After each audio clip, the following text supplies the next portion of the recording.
Hello, per usual. This is a spoiler-free wrap-up of everything I read for the month of May. We've got 3 books and just a massive stack of single-issue comics, half from my pull list, half back issues, so relax, let's hang out, let's talk about what we're reading, and let's start with the books so that we can just kind of like cruise through those and then dive into all of the comics. I will bow, I will take the applause. I did finish Catch-22. Hated it. Don't have much else to say other than at least now I can say I have read this and now I can move on. And so I did that. I needed a palate cleanser after finishing this, so I went to my TBR and I picked up the gayest book on there, and that is Sunburn by Chloe Michelle Howarth. Sunburn follows these 2 girls and their friend group in a smaller town where one of them kind of realizes that maybe they have something a little bit more than a friendship going on, and so you go follow them from like age 16 into their like early adulthood. This one hit me because it really focuses on how like the perception of others can stunt your progress just because you love differently. I think that's like sometimes really tough to convey and also to get somebody to understand who hasn't really lived that, but I think this does a really good job of doing that. I had a lot of moments where like I couldn't relate to like the type of people or the base of interest or even really the friend group that is so well written in here, but the overall experience that these characters were having really resonated with me and my own experience, and like more than that, like my experience with other people as a queer woman and as somebody who grew up in a smaller town where like that was so not the norm. And it really took me a long time to figure that out and like understand that it was fine, and then realize that I didn't need to necessarily care or live my life because of anybody else. I enjoyed it so much that I even put like some bookmarkers in it where like really meaningful pages just stood out to me, and this will for sure be going on the shelf and staying in the collection. I wanted something that would keep my reading momentum going, and so I figured this was finally my time to pick up Sunrise on the Reaping by Suzanne Collins, which it was so good, and it also just like reignited and unlocked that like 12-year-old me that was so obsessed with the original Hunger Games trilogy, and I just could like feel myself reverting back to just ultimate fanatic. And this was so good because I felt with the other prequel, Songbirds, that it was still too new for me to feel like I was going back. Like, it was nice to revisit the world, but there was so much more to learn in that one.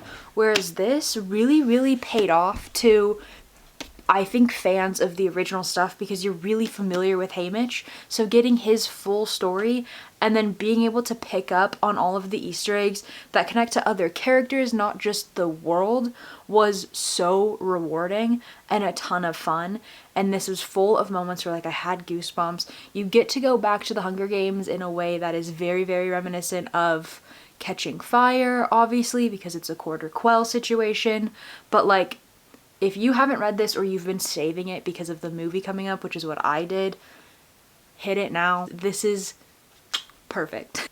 Of that fat stack of single issues, this half is like pretty much what I naturally picked up from my pull list for the month, which is, that's a big stack. That is a big stack. I also did a like trying to stick to my pull list, almost like a low buy for my comic books. So budget analysis video coming soon. But let's start off with the first and the only Boom Studios book, Neighborhood Watch Issue 2 by Sarah Gailey. This is a really fun whodunit, very queer inclusive. So with Pride coming up, if you're looking for some LGBTQ plus comic books, hop into Neighborhood Watch. I fully believe you can still find issues 1 and 2 and get going with it. You have a lot of like twisty turny characters. You don't know who to trust. You don't know who's reliable. You don't know what's around the corner kind of a read with really vibrant art. I'm a huge fan of this so far. After issue 1, and I can also say now that after issue 2, I read them and I have high expectations for the next issue, and issue 2 certainly didn't disappoint in that department. So hop on this one. I am just one of the herd who's really, really loving Bleeding Hearts. Issue 4 was just like a really cool turning point, and I kind of worry that this is gonna be a short series, is what I'm starting to think.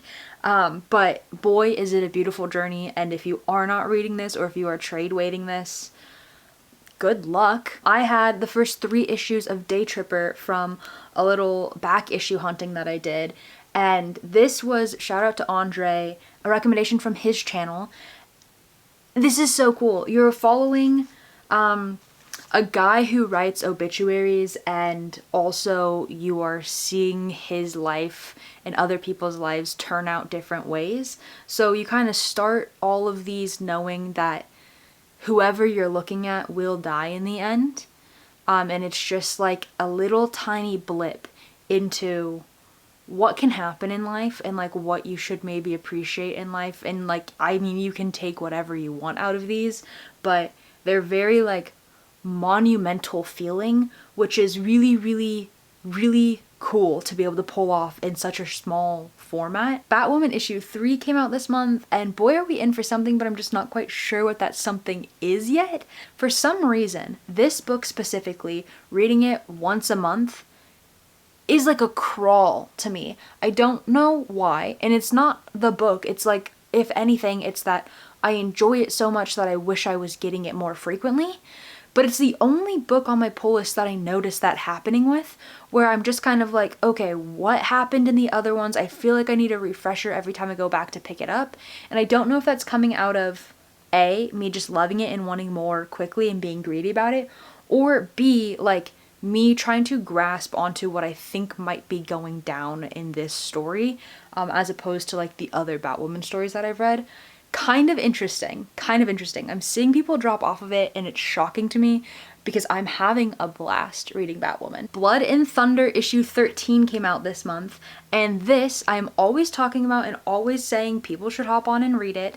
This is a new jumping on point. So not only is this issue 13 a great place to start if you want to just get into the singles or test an issue out and see if you want to go back and catch up, but in this they confirmed issues 13 through 24. So big news for me personally.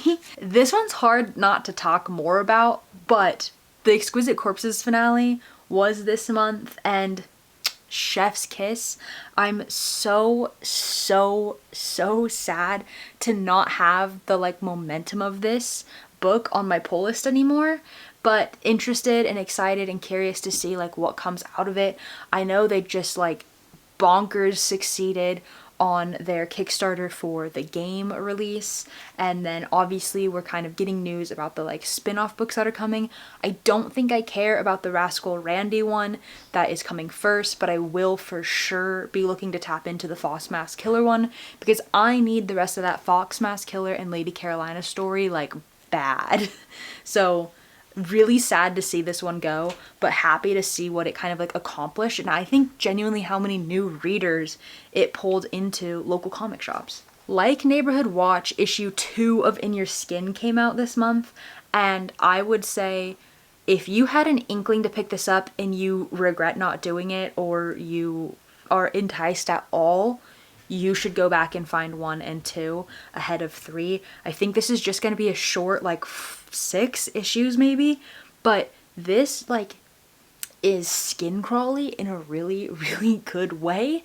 I'm not reading anything else that's like body horror like this. You have 2 main characters. One is a huge Bollywood star and one is just a super fan of that woman. And you have the star who decides that she maybe wants to step away from that, and you have the fan who's like really not okay with that decision, even though it's not her decision. And you kind of have like a body switch mental moment happening. That is all I will say. I don't know if I want it to have a good ending, like a happy ending. I don't think we're gonna get that here.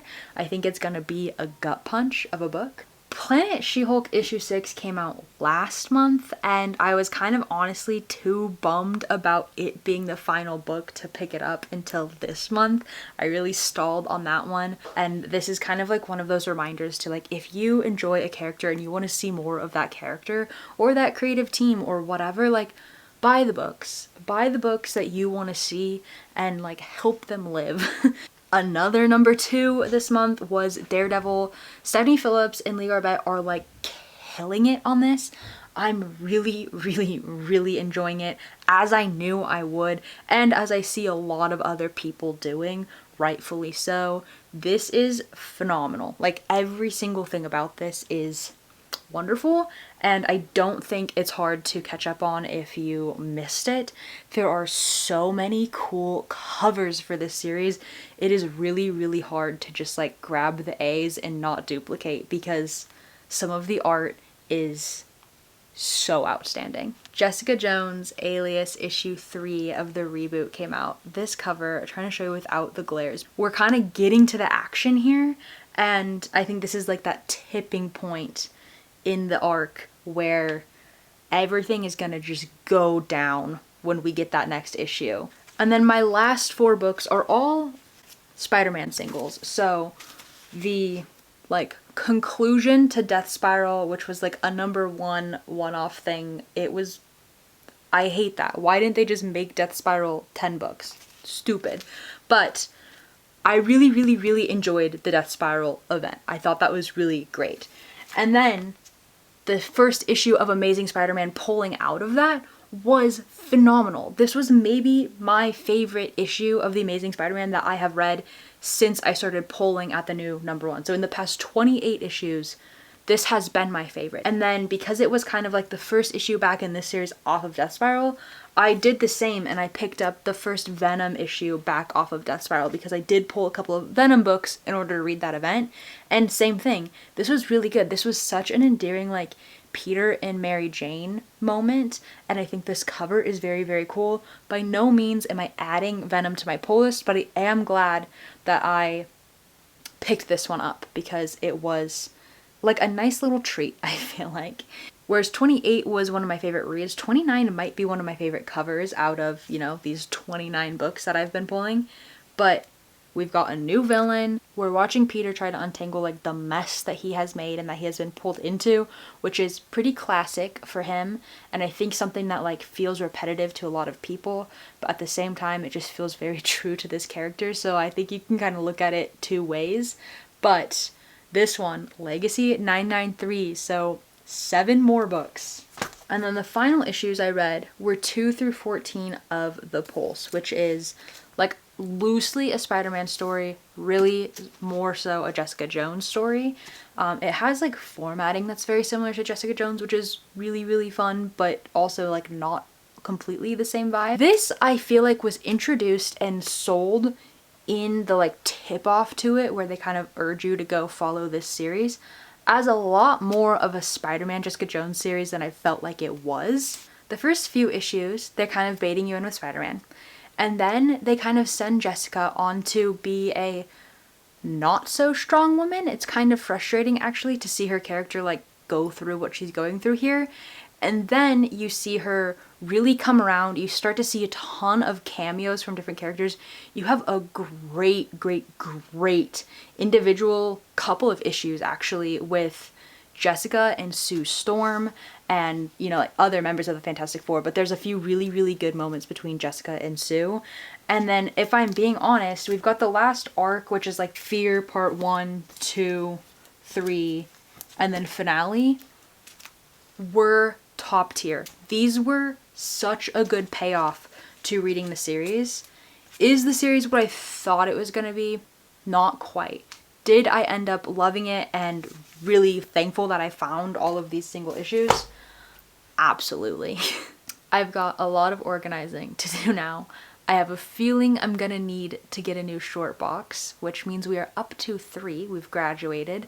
And I did want to mention that I started an Instagram that kind of like coincides with this. I feel like that's maybe a great way to kind of like share what I'm reading as I'm reading, so that these wrap-up videos can be faster, because I am reading so many comic books that I don't know that even I have the appetite to make like 30-minute long what I read this month things. If you think otherwise, I guess let me know, but I will continue to do end of the month wrap-up videos. But I just think that if I can share and we can talk about what is going on during the month, throughout the month, these can be a little bit more concise. So with that, I hope you are reading something good. I hope you are having fun finding new comics, and I hope you are showing love to your local comic shop.